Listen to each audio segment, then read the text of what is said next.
You can really tell a lot about a person by the way they handle your rental equipment. I mean, it's one thing to take care of your own equipment, but when a person takes care of the rental equipment, there's a really high likelihood that's a really good person. They know what they're doing. They know what they're talking about. So when I get a customer, especially a repeat customer that's rented a bunch of stuff from me, talk about how great a piece of equipment I have is for doing the job, and in this case, the trencher, well, I put a lot of value in that opinion. So this is what he did. He put in this water line, okay, and he also did some stuff in back. I'm not going to take you through the whole thing because once you see one trench, you see them all. But you can see how effective this is. And also, the kind of rocks you're dealing with, these areas in Tennessee, it's just always hitting rocks. Now, this won't take out a boulder, but it will kick all these rocks out, rocks that size, this size here.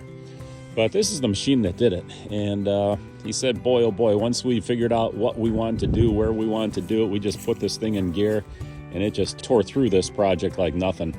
And that's something else you got to think about. When you're renting something for the day and you get done very quickly, one way to think about it is, oh my goodness, why did I rent this thing for the whole day? I should have gotten something else, something cheaper maybe, instead of renting this machine for the day.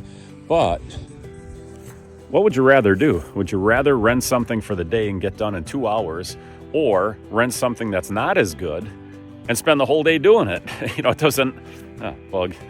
It's not something you want to do. You would much rather have the right equipment or better equipment that gets the job done quickly so you can move on to something else or just stop working on the project, whatever you want to do, than to work on something all day because you got the wrong piece of equipment.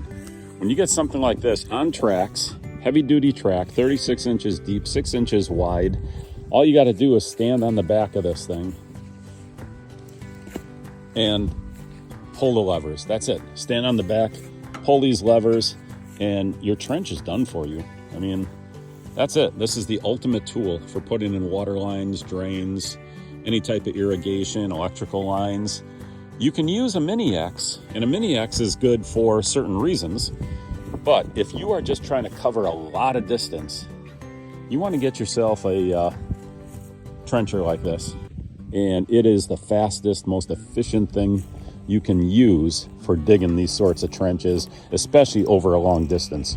Again, Mini X's, they work great, but it's scoop, move, scoop, move, scoop, move. This thing is just nonstop. It's perpetual motion. You put that boom down, you pull those levers back, and you are just continuously trenching until you get to your destination.